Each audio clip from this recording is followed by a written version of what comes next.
don't know if there's going to be another hill in life and another problem and another problem. You just attack every single one until it's over, and you have more in you than you think.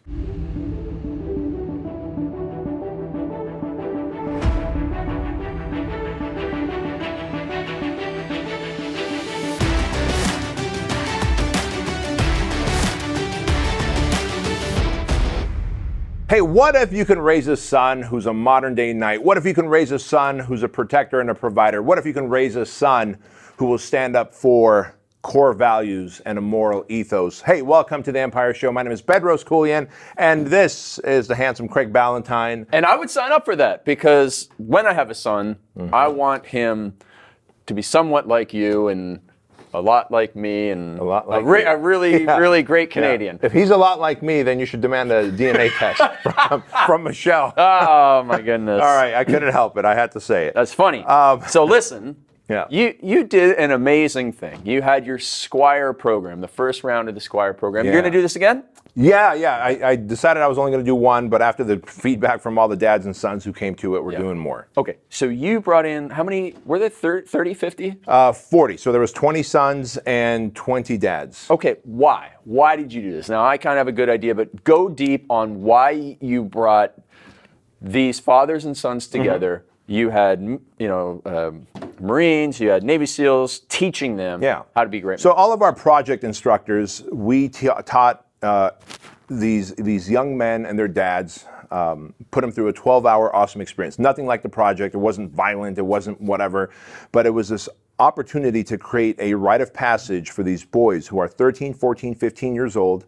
Those 3 years, 13, 14, 15 years old, they need a rite of passage. And here's how it all started. When my son Andrew, who's now 15, you know him, when Diana was pregnant with Andrew, Di's uncle gave me a book called Raising a Modern Day Knight.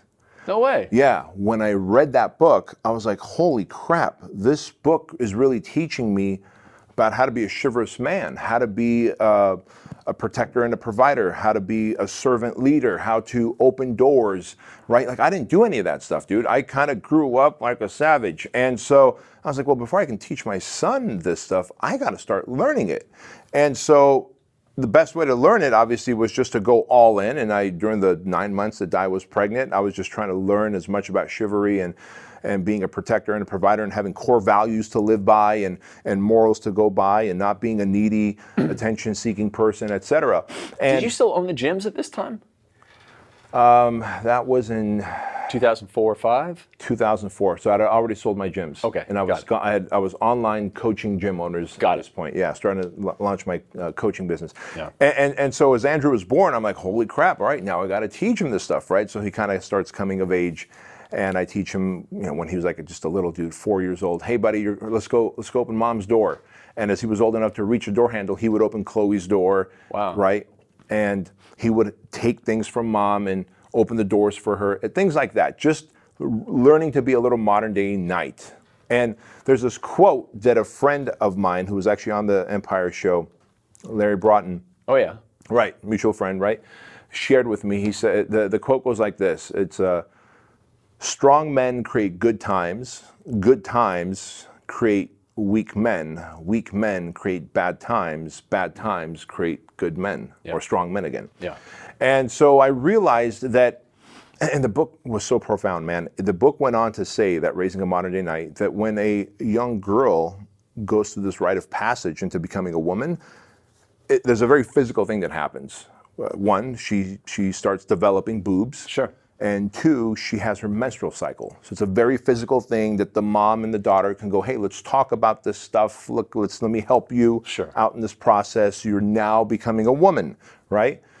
There's really nothing that happens for us. Okay, you get a little stubble here and there. You get some armpit hair. You start feeling some emotions towards women or girls, but you're like, what's really going on? This is why tribes hundreds and hundreds of years ago had rituals that would, for example, the most savage ones were, they would take a young boy who was 12 going on 13 and they would cut his arm, just not obviously to the point of amputation, but just to draw blood, hand him the knife that he was cutting it with, just as the sun's going down, and saying, go into the woods, bleeding, with only a knife to protect yourself, build shelter. As you're bleeding, and now you're a prey, right? and you can only come out when the sun comes up tomorrow morning. We'll be here waiting. All the men, all the elders. And when he came out, they're like, hey, son, you're now a man. And as you're coming out, here's what we want to tell you as a man. You have to be a protector and a provider, and right? And it was this rite of passage that you are no longer hiding behind mom's skirt. You are now going to be a young warrior. And a young warrior is not just someone who shows up as a savage, but they show up as a servant as well, as a protector of the tribe and the community. And so in the absence of that, so now you fast forward a little bit and you have the knights who have squires. The squire's job is to clean the armor and sharpen the sword and wash the horse, etc. And in that process, that knight mentors that young man, the squire, into being a chivalrous adult. And so there's that. And as we grow up and the world gets modernized, and now with the 50% divorce rate and dad's not being around. Yeah, that's the thing. Right. So all of a sudden now dads aren't around to become the men that these young men are going to look up to. Because young men will always look up to older boys or older brothers or older dads, right? Dads. And in the absence of that, they start looking towards gangs. No dad, they start looking for gangs. In prison, there's initiation. The military is an initiation process. Yeah. For men, we still have that. You know, people go, well, there's all this hazing in the military. It's got to stop. And you know how many laws they've passed about hazing in the military? When you get your, like our friend Navy SEALs like Jason Redman, Ray, Care, when they get their trident, they're not supposed to, they're just supposed to put it on their thing. But secretly, there's a whole hazing thing that happens, and they're so proud of it, where they take that pin and they bash it into the chest, and every SEAL from that platoon bashes it into your chest, and they're proud of the scar, and it's just a rite of passage into the SEALs, right? And so as young men, we don't have that, and we're not taught the core values, the ethos, to be a protector, to be a provider. And soon we grew up and we're like, man, I feel like I'm limping through life. I feel I'm passive aggressive instead of being assertive and giving direct feedback and accepting direct feedback. So that's why I created it, because when I did this for Andrew, I saw how he shakes hands and makes eye contact, and I'm like, man, I didn't do that at the age of 13. Sure. Man, it was like I was barely 30 years old before I felt confident to give you a proper handshake, dude. Yeah. And so that's why, so when I shared the story on social media, everyone's like, oh my God, I want to do this for my son, but I don't know how to do it.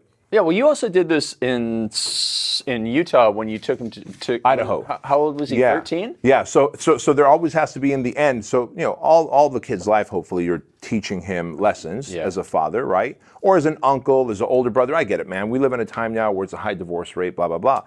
But all of that child's life, that young man's life, you're teaching him lessons, but there has to be an initiation process. The slicing of the arm, and here's the knife, go get him, right? And come back and you're a man. If you don't come back, then you obviously weren't.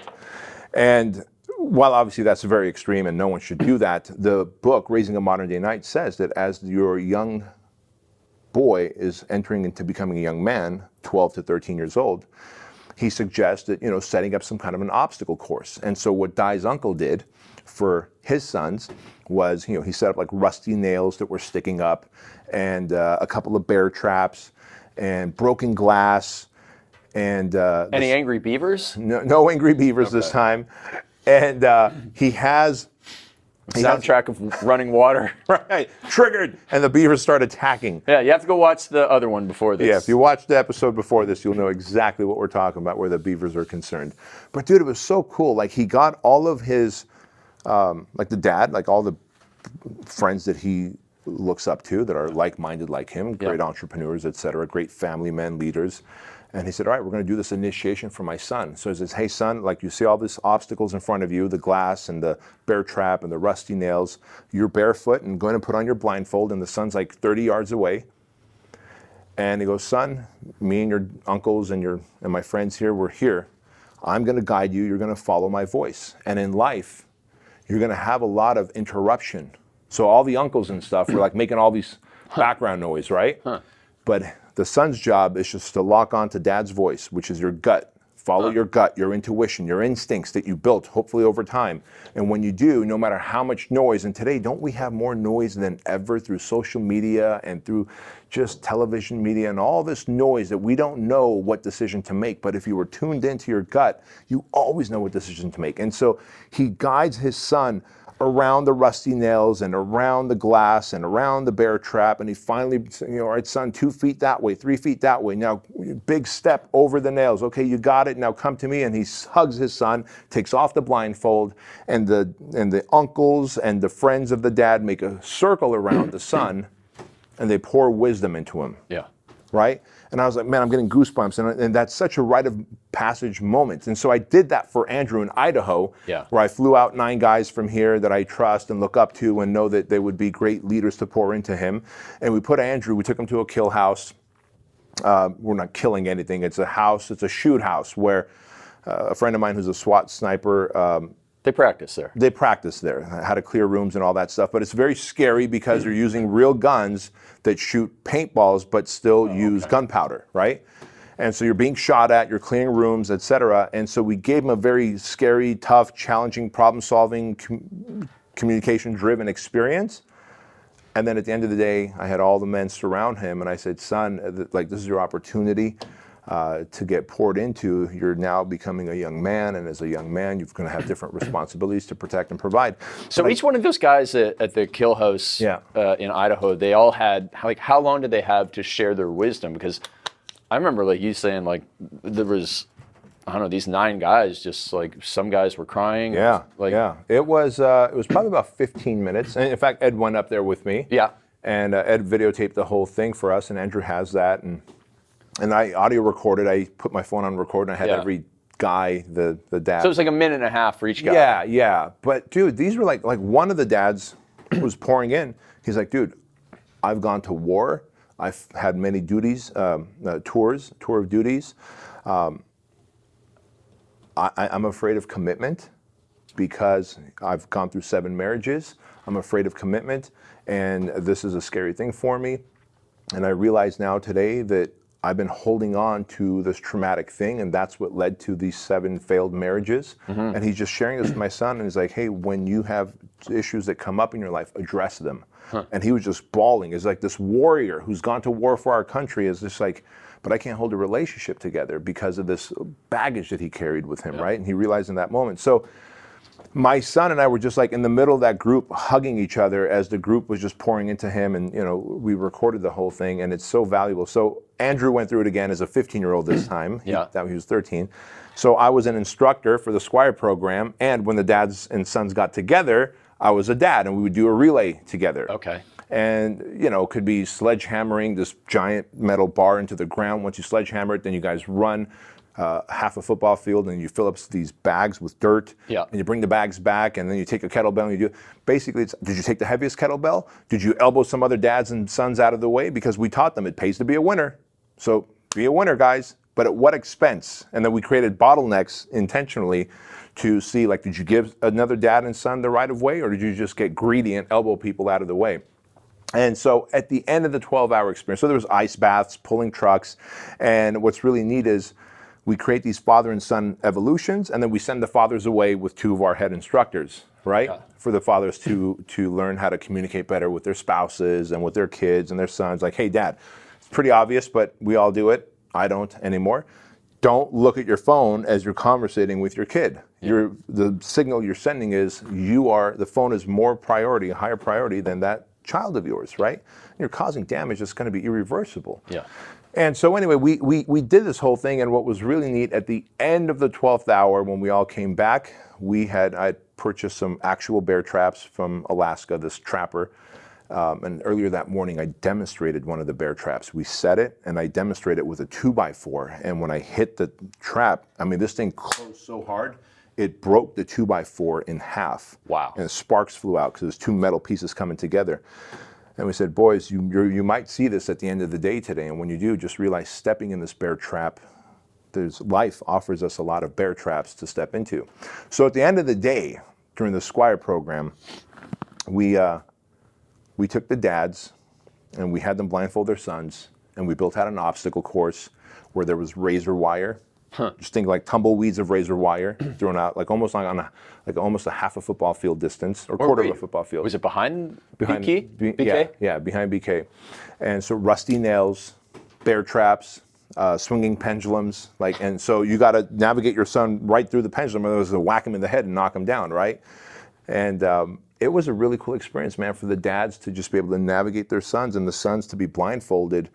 But the reason we did that at the end of the day is because I didn't make the assumption that the dads and sons had the same level of trust and rapport with each other that me and Andrew have. So we proved that in 12 hours we can build such a bond.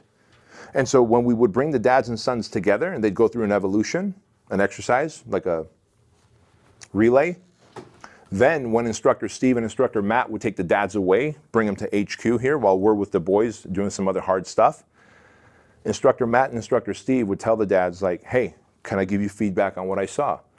When your son started to lag on the sledgehammer, you started yelling at him, like, hurry the F up.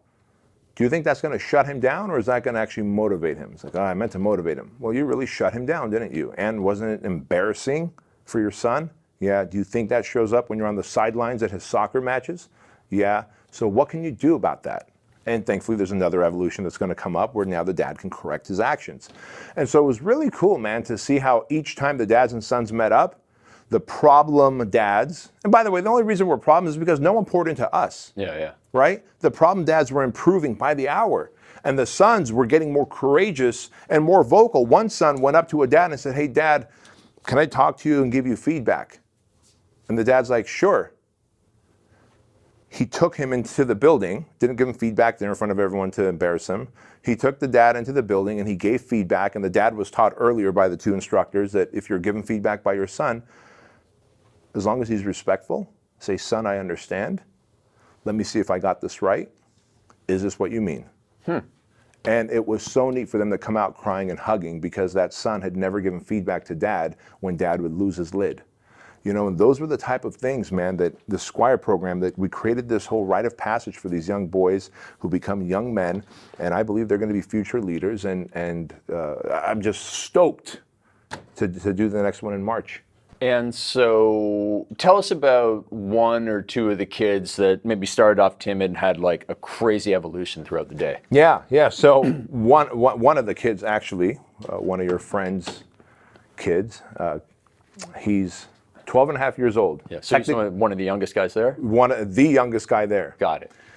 And he didn't want to go in the ice bath. Well, first of all, why 13, 14, 15? Good question. So technically, right around 13, 14, 15 is when that testosterone starts coming on, when you start developing your body and your muscles, and you realize psychologically that's when every psychology book about kids will say that's when the boys begin to detach from the mom and take more interest in the dads, if they're in the relationship, the older brothers, or the older kids in the neighborhood.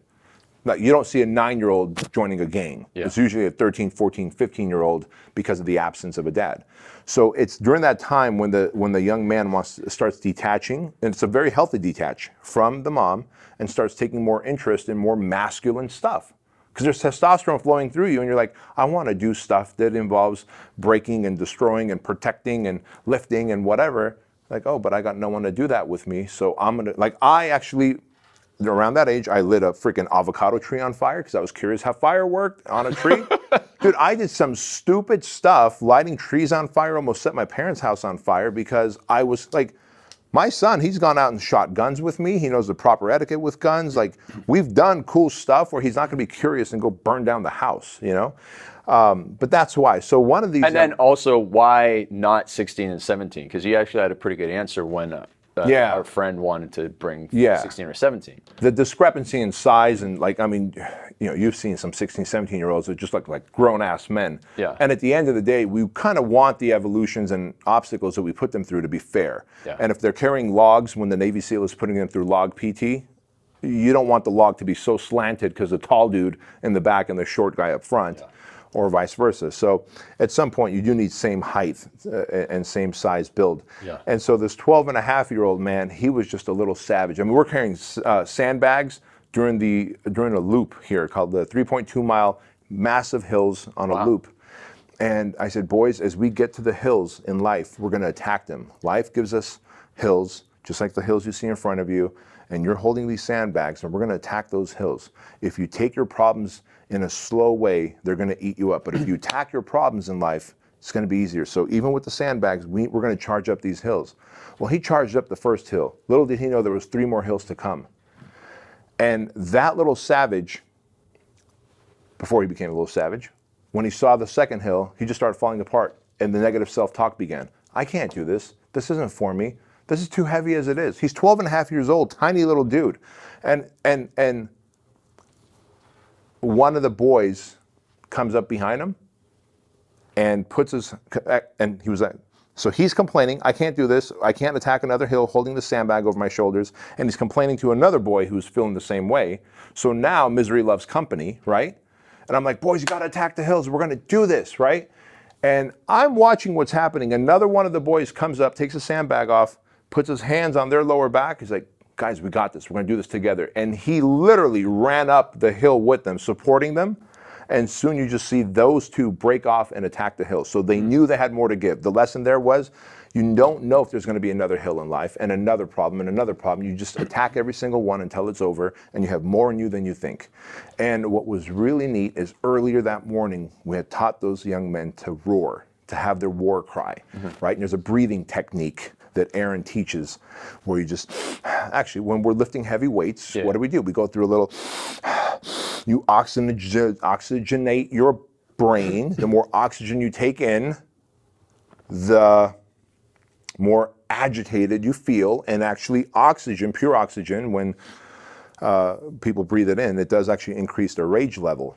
And so I was like, boys, sometimes in life you have to muster up a lot of strength, a lot of power, a lot of courage, and there's a breathing technique. Aaron's going to take you through this, and then when you do, I'm going to teach you how to roar your war cry. And when you do that, that gives you even a little more power. And in life, I hope you never have to use it to protect yourself or whatever, but if you do, here's how it's going to be.